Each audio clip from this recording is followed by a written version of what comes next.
Hello there. So, a couple of pro-Hamas activists from Palestine Action breezed into RAF Brize Norton on their little electric scooters and brazenly sprayed paint into the engines of two aircraft and also caused damage with a crowbar before making off, with the entire event going undetected by base security. Then Palestine Action published their actions of criminal damage and indeed wallowed in it. They think their personal morality puts them above the law. Will they get caught? And if they do, what will happen to them? Now, had they attempted that in just about any other country in the world, they could well end up dangling from the perimeter fence full of bullet holes before they even got onto the ground inside the base. And I wonder what the base commander, Group Captain Louise Henton, will be telling her superiors right now.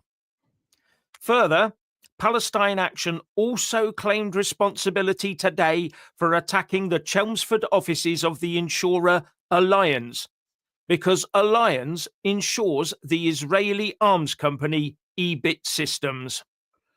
Palestine Action must be stopped now before someone gets hurt. And this comes after European leaders, including our very own Prime Minister Keir Starmer, have been warning Donald Trump that if a diplomatic solution to the problem of the Iranian regime nuclear weapons program is not forthcoming, and the US joins with Israel in bombing Iran, then violent sleeper cells in Europe will trigger a wave of terrorism across the continent. So, our uniparty UK establishment, along with its equivalents across Europe, who waved all these people in saying they are our diverse strength, are now telling us there is a significant risk to our lives within their ranks. And they're saying it like they only just found out yesterday. But why bother with sleeper cells in the UK? They can just rely on the useful idiots we churn out of our universities to do the job for them, because we're even too ineffective to protect our military bases. So, question.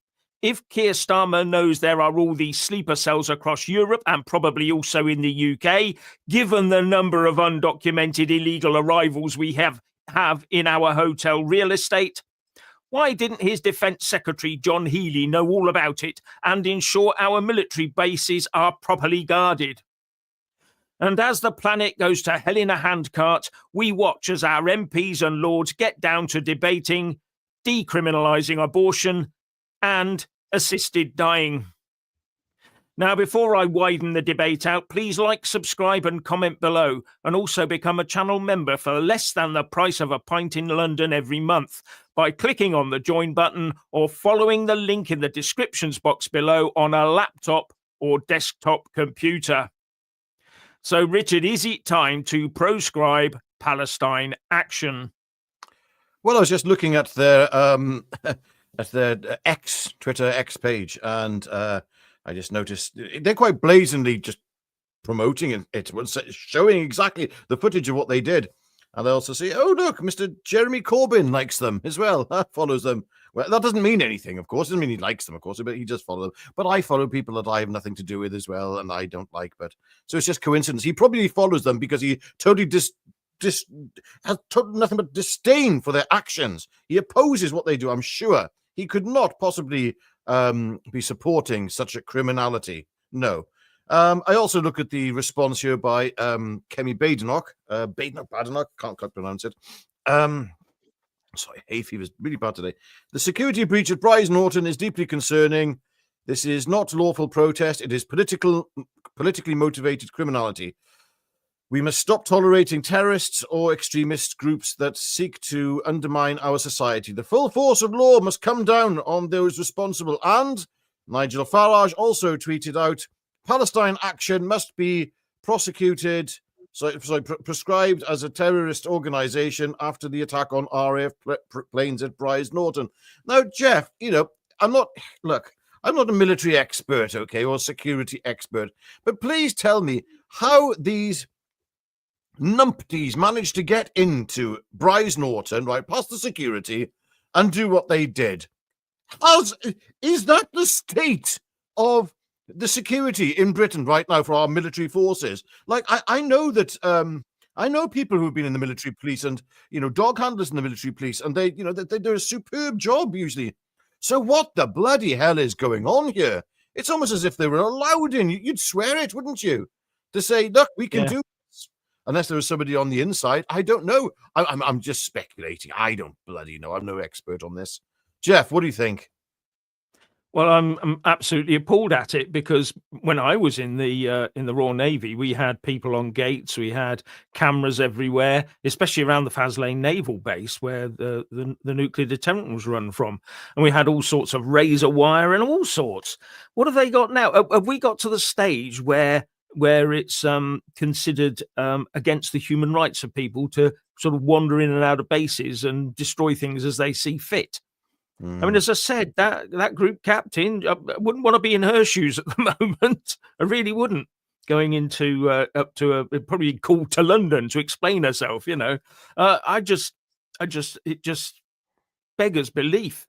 We should have top level security around these bases, and it's not like we got many bases left, is it? Really, we've shut loads down, we've shut ports down, airfields down. Just go on a map of England and look for airfield bases. They're all, from old ones. They're all just gone. We used to have loads of them. We don't anymore. And we can't even defend the few we've got. I mean, these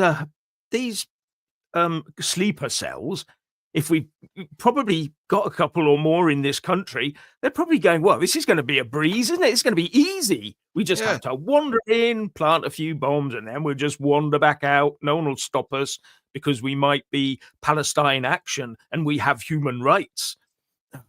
Just ridiculous. Well, Jeff, if the defenders can't defend themselves against these activists, how can they defend us? How? I've got the answer, Jeff. I've got the answer. Now, you've been on submarines before, haven't you? Once or twice. Yes. So you know about how to drive one of them things. So what I was thinking is you and I, for the sake of national security, should go and commandeer a submarine and take it out. If it's got a few little, bombs on it, nukes, whatever. Not to worry. I'm sure you know how to deal with one of them.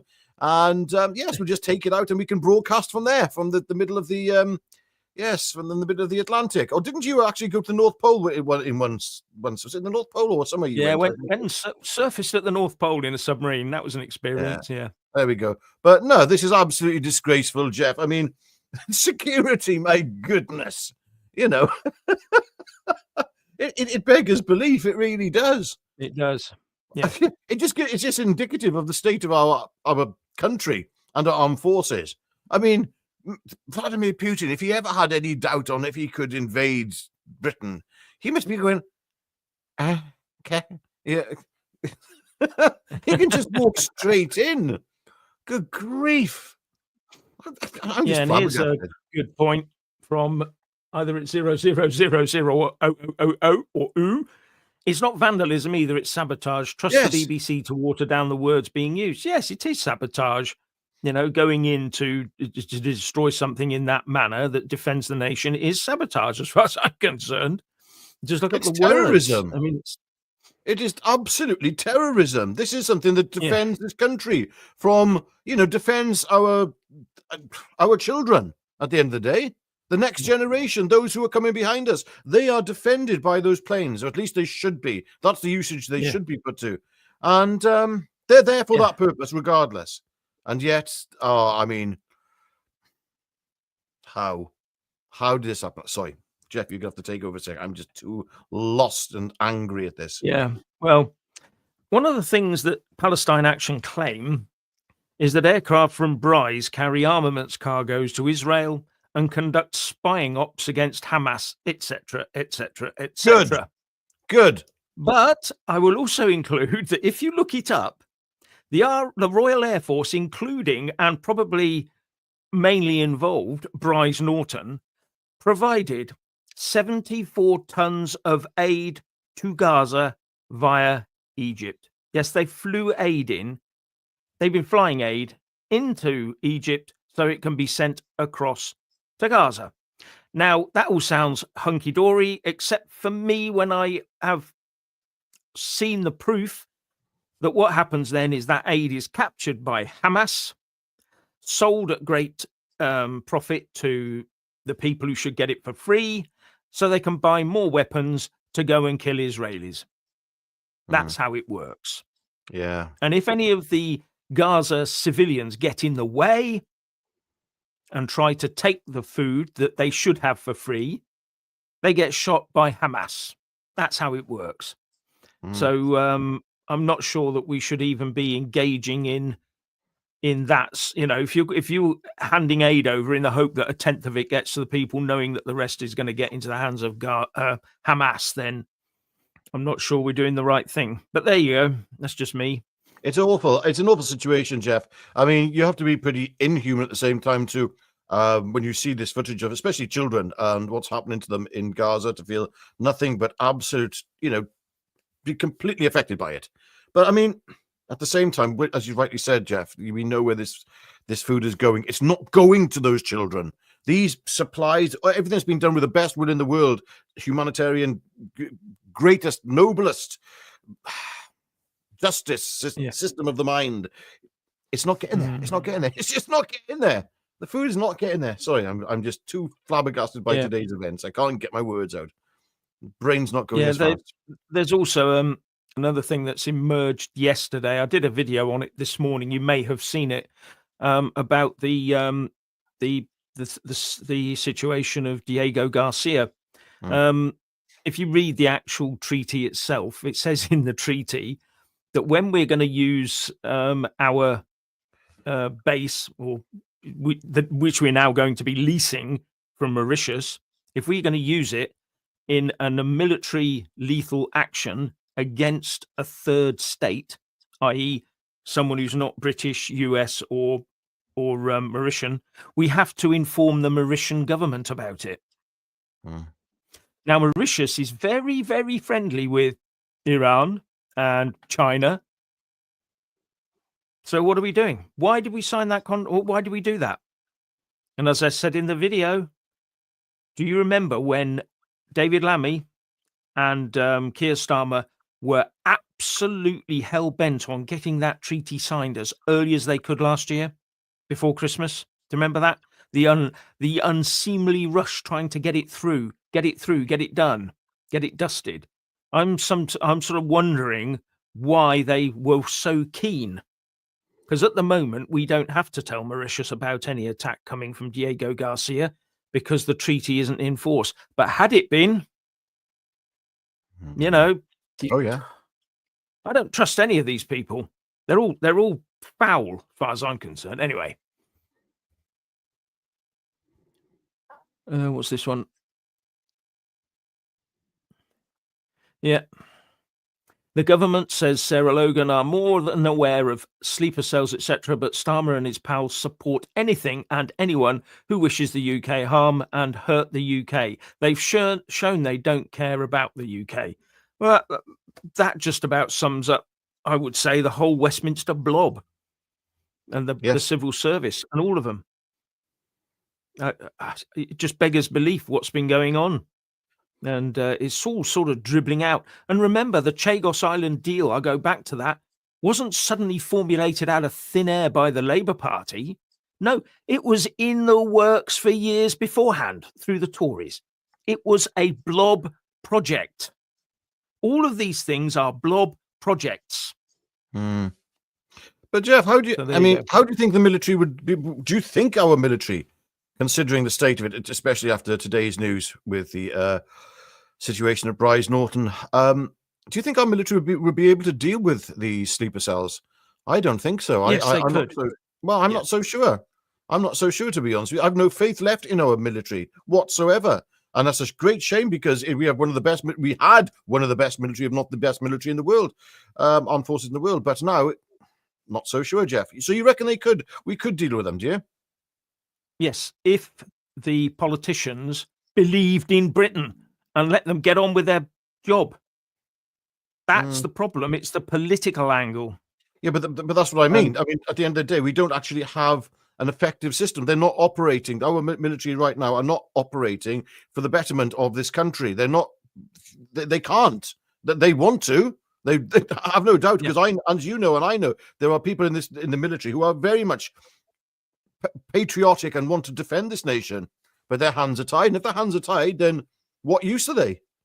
Literally, what use are they? We've seen what's happening. Yeah. You know, you've got bases in this country. Sorry, I shouldn't say bases. Housing allocated previously to military families that are now going to, let's just say, other demographics who are entering the country. Now, that should give you a good idea of where this country is headed. So really, we shouldn't be surprised at today's news, Jeff. I mean, no, you know what's going on. But people generally in the armed forces, they want to do a job and they want to protect this nation. But I'm getting the feeling that everything is politically against them. Of course. And the generals aren't allowed to say a word because they're part of the government machine, so they have to toe the line. The only answer they're expected to give is, yes, we can do it, with a paperclip. They get a paperclip. I haven't got mine on. They get a paperclip and a pen, and they can do anything. You know, it's just ridiculous. Hang on a second, Jeff. I think I know what's gone on here. I was watching earlier some videos of firemen and women and fire its and persons. Days fire persons. That's it. Yes, and they were all getting ready for Pride Month, which is a wonderful thing that we all celebrate and love. It's such a great, long-standing British tradition, isn't it? Yes, of course, yes. And maybe it was they lowered the defences and the security for Pride Month. What do you think? Maybe they replaced the razor wire with, you know, different coloured flags and stuff. You know, that's Or maybe they draped it over. That's how they did. They draped the flags over the razor wire, and then they were able to climb over the top and get in. That's what happened, Jeff. I knew I'd work it out.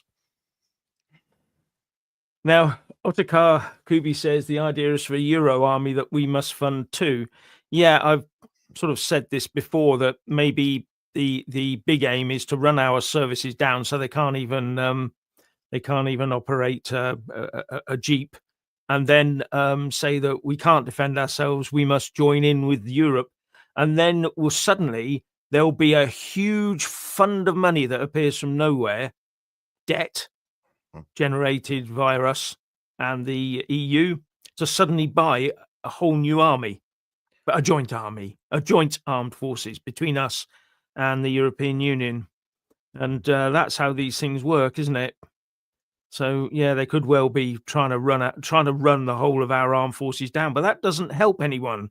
It really doesn't. How do you suddenly tell? You know, right now we're taking arms and people out of the armed forces. Don't believe all this hype about increasing defense spending, because recently they've been putting other stuff in the defense budget. Basically, here's a budget, we've got to make it equal 2.5% of GDP. So we'll put everything in that we can get away with that should just be normal funding, and we'll call it defense funding when it's not. I mean, I made the joke that it won't be long before school sandpits are inserted into the defense budget as tank traps. That's where we're at. That's the sort of thing that they'll be getting up to. Now, here's a good one. The RAF has a regiment that protects them.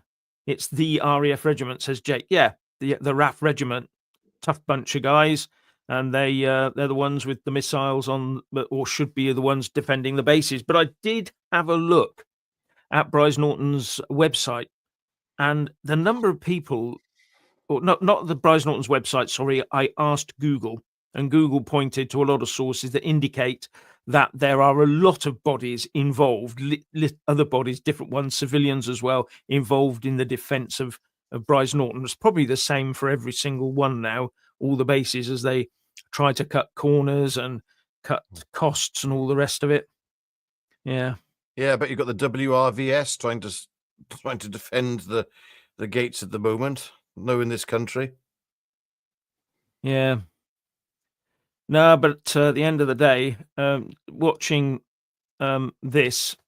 Wrong one. Let's remove that one. Let's try this again. Here we go. This is Jeff and technology. There we go. Yeah, technology beats me. But watching this and these people just going in and spread, that's using a fire extinguisher to spray red paint inside the engine. And they're going on in those silly little electric Segway things zooming about. You know, I mean, it's hardly mission impossible, is it? You know, it's mission. Yeah. Nobody came diving out of some sort of, you know, helicopter SAS style with rope. No, over they went with some scooters. I'll just show you again. And how about this little bag that's on the front of the scooter that comes up in a second? I mean, you just see it and you just think, what? These people have just made a complete joke of Brize Norton's security. Yeah. Just watching it there, and that little bag there, you know, and you just go, oh, look at that, you know, oh, how sweet. And they come in, and they have just taken on the Royal Air Force with that. It's probably biodegradable as well. It's probably got a few soy lattes in the hip flask inside there, made from recyclable turnips. I don't know. Bloody hell. It's a joke, isn't it? Let's face it. Yeah. So I just look at stuff like that and I'm thinking to myself, where are we now? People, there should be the Ministry of Defence right now. We should be hearing the sound of heads rolling downstairs right now. You know, that's just unforgivable. Not the now, can you imagine if that had been a hardened group, a proper sleeper cell? Can you imagine what they could have done? Oh, yeah. And by the way, Jeff, not that we're inciting that heads need to roll on this matter, literally, but I think you metaphorically understand. Metaphorically speaking. Yeah, you understand the metaphor. Yeah. But as you said, Jeff, what if this was some really serious bad actors? I mean, you know, some really serious terrorists. I mean, as I said, you've probably got Putin going, oh, well, right, if we wanted to, why don't we just go and take the planes? How easy, if they can do that, how easy would it be for some country, I don't know, North Korea or China or Russia or Iran with sleeper cells to send in some agents and say, right, could you please go and commandeer all these aircraft for us? Oh, yes, no problem. It's, you know, they've got a flag over the top, possibly. We can get over the razor wire. Yes, we'll sort of just go in and we'll disguise ourselves as hamsters and everything will be fine. And you can take delivery. If Clint Eastwood can do it, do you remember that film where he went in and Firefox? Was it Clint Eastwood? Yeah. Yes, it was Clint Eastwood. Firefox. One of my favorite films. That is superb film from the 80s. I highly recommend that to everybody. Yeah. And Patricia Downing says, yes, Mr. Sana, it's not the far right you need to worry about. It's your lefty pals. Now, there's a good point. Well, it is. They're the ones causing the damage and the destruction. Yep. But what is the difference between the far left and the far right? I'm sorry. Both of them have got an extreme dislike for Israelis. I mean, and Jews. I mean, sorry, I failed to see the difference. It's almost like a circle. You know, it's like there it is on one end, but you're actually on a circle. So eventually, if you go far left or far right enough, you'll meet in the middle, and that's what happens. Yeah. I mean, they weren't called the National Socialist Workers' Party of Germany for no reason. The Nazis weren't, you know. Yeah. Yeah, who in their right mind would join the armed forces? Says Tessa Broad. Yeah, the trouble is that the armed forces, over the years, decades, centuries even, have sorted out a lot of young people and got them on the straight and narrow when otherwise they might have ended up either in the morgue or in the prison. So it's a very good way of controlling some people by having them in the armed forces. But we have to remember that the armed forces are there to defend the nation. They're not there as a social service. And I get the feeling now that a lot of people who join see it as a management thing. You know, you join up and you manage, and it's sort of like just like any other big company. And when it's not, the ethos is much more, is far removed from that. It's all about, you know, duty and all the rest of it. And and putting yourself in the way of danger for other people. And what you do have to realize is that you need some people who are quite prepared to get up to some pretty rough stuff to do it, you know. So you don't want drinking violets and management geeks with a rifle. You need some pretty hefty, as far as I'm concerned, pretty hefty people who can carry a pack and a weapon and trudge across the Falklands and kill the enemy, you know. And that's Yeah. what we need more of. There you go. Anyway.